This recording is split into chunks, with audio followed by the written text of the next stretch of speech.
operations and actions. Was it for just 3 days? And what would be the cost escalation if there is violation of this understanding by the Pakistani side? And my subsequent question would be that we have a kind of ceasefire agreement with Pakistan that was finalized in 2003. So will there be some kind of similarities in frameworks between the two kind of understandings, 2003 ceasefire agreement and the current understanding on stopping military operations? And again, what are the cost that will be incurring on Pakistan if Pakistan again resorts to this kind of terrorist activities, because we have made it very clear that the cost will be very high. So I would like to have your thoughts on this. Okay, so I'll answer the latter part of the question first. I also want to add that while the initial ceasefire agreement, as you correctly pointed out, is of the 2003 vintage, but I must remind you that in 2021, in the month of February, and this was then when the crisis in eastern Ladakh was also on, the two DGMOs had spoken and arrived at a ceasefire understanding that lasted right up until this unfortunate attack at Pahalgam. Once our Foreign Secretary had announced the decisions of the CCS in the immediate wake of that attack, he had announced certain measures, and then of course Pakistan had in turn made its own announcements. Since then, there have been certain violations of this ceasefire understanding, and of course after the 7th of May, like I pointed out during my statement, that there have been numerous violations on the line of control especially, and of course along the international boundary by the Pakistan Army and the Pakistan Air Force. This understanding that we spoke about yesterday, no, it was not for 3 days. It was first to stop aggressive and hostile activities immediately, let that order and direction settle down for about 36 hours, and thereafter discuss modalities, like I said, to ensure its longevity. That is tomorrow, on the 12th of May. But unfortunately, we had a violation starting at approximately 1900 hours last night. And we've sent a communique, like I said, to the Pakistan Military Operations Directorate. And we will await as to what happens tonight. All right. The cost escalation, I'll leave it to your best imagination. I've already said that the response will be fierce and punitive. Now, the right foot forward. Yeah.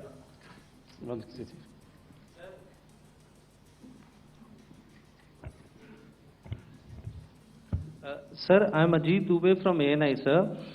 Sir, my question is that you talked about the loss of lives to the Pakistan Army, that was around 35 to 40 kills secured by the Indian Army. Sir, can you tell us what would be the total loss of life to the Pakistan Army in both Army and Air Force attacks, sir? And how good was the performance of the BrahMos, Scalp and the S-400 during the operations? And sir, since we have just one line. No multiple questions, please. Sir, all right. And since sir, we have achieved such a spectacular, we have made good achievements in this entire operation. Can we say that we have emerged victorious, or we have a big upper hand over the Pakistanis in this entire conflict? Thank you very much, sir. So I'll answer the question about the loss of lives on the other side. Of course, there are various means to ascertain that number. There is information from various agencies that come in. There are, of course, on the line of control, other ways to find out as to what has been the effect of what you are doing there in ceasefire violations. So therefore, I mentioned 35 to 40 on the line of control, and please remember that once Operation Sindoor was launched, the responses of the Pakistan Army were also on Indian Army or the Indian Armed Forces infrastructure. Let me put it that way. So that's why I did not cover casualties of the Pakistan Army, at least in the initial phases of battle, because those were not our targets. Our targets were terror-oriented, and of course later, once they launched air intrusions and air operations on our infrastructure, we've used heavier weapons, and of course there would have been casualties, but those are still being assessed. The effects of the weapons that you mentioned, I will request Air Marshal Bharti to apprise all of you about those. Good evening, Mr. Sujit. How are you? Ajit. Okay, we're meeting after some time. I never mentioned about any of the weapons that we used. Check. Okay. What I was saying, that I never mentioned of any of the weapons, the caliber that we used. All right, so we'll leave it at that. Those are matters of operational details which I would not like to go into. But suffice to say that whatever methods and whatever means we have chosen, it had the desired effects on the enemy targets. How many casualties? How many injuries? Well, to start with, our aim was not to inflict casualties, but in case there have been, it is for them to count. Our job is to hit the target, not to count the body bags. And the last part of your question, I wonder if you read out the tweet on ADGPI at midnight once we'd done what we had to in Operation Sindoor. And that's credit to my friend here on the left. Justice has been served, Ajit. That is all that I will say. Ajit, I'll request you to, refrain putting words into his mouth. All right. Yeah, I'll come back to the left. 147. Sorry, 47. No, 47. Did I see it here or? Yeah. Good evening, gentlemen. Sorry, 147, I saw it there. Sorry. Yeah, since I've already said, 147, start please. Hi sir, good evening. This is Shivam Patel from Reuters News Agency. Thank you for giving me the opportunity. My question, sir, is how many military targets did Indian Armed Forces strike in Pakistan in response to the attacks from Pakistan? How were these targets selected? And how many troop casualties have been there in total on both sides, if you can give details? Thank you.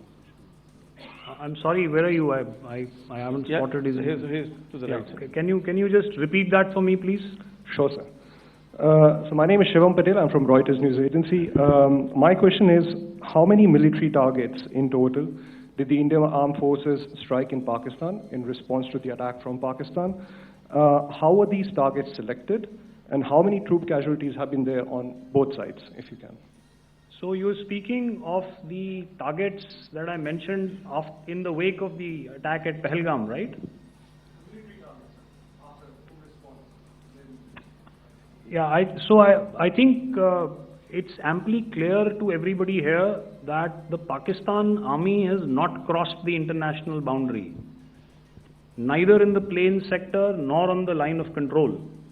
So the intrusions have been in the air. There have been certain attempts on the line of control when ceasefire violations have been on to try and infiltrate and carry out and perpetrate activities that we are all very well familiar with. Whether these are by terrorists or by the Pakistan Army or its special forces and commandos is difficult to say, but each of these have been effectively thwarted. So therefore, as far as engagements of military targets on the other side is concerned, I thought Air Marshal Bharti covered those very well. and in detail, and he also mentioned as to how they went about targeting those. I think those images were very clear and very, very graphic in telling us as to what we needed to hit. And you'll remember right at the outset I said that we even went into what was the construction in each of these locations, and therefore decided on the vector that had to be utilized. Please. Okay, if I could add to what the DGMO has said. I have already detailed the targets. Now, whether it is X numbers or Y numbers that is immaterial. And what damage have we inflicted, you have seen. What are the casualties on the other side? As I said, that is for them to count. As far as we are concerned, from the air defense side, if they had a choice, they would have definitely come in. They are fighters, there are more numbers of UCAVs. It is not that they did not intend to come in.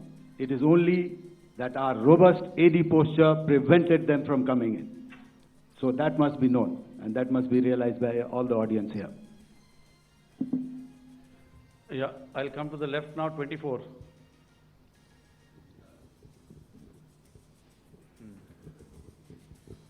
Good evening, sir. This is Anuvesh Rath from Z. Sir, I wanted to know on the first briefing, which was done by FS and two representatives from Air Force and Army, you showed a list where there was 21 places in that list. You have stuck 9. Are more operations going to be held? Is Operation Sindoor still on? And the second question, thank you, sir. Thank you so much. And also, I want to congratulate all three of you for a fantastic operation that you guys have done. Thank you so much. Thank you so much for that one question. Yeah. Sir, the question. Unfortunately, Rath, is that your name? I'm sorry. As far as operational details are concerned, I am not in a position to share those right now. But I think I'll take a cue from Pramod. He said towards the end that the Indian Navy is still in a posture that is deterrent. And I have already made it very clear towards the end of what I said that it's only a couple of hours ago that the Chief of Army Staff has carried out a security review, and he's authorized our Army commanders to deal with violations of any kind from across the borders in a manner that they deem fit. So again, to reiterate, the response will be fierce and it will be punitive.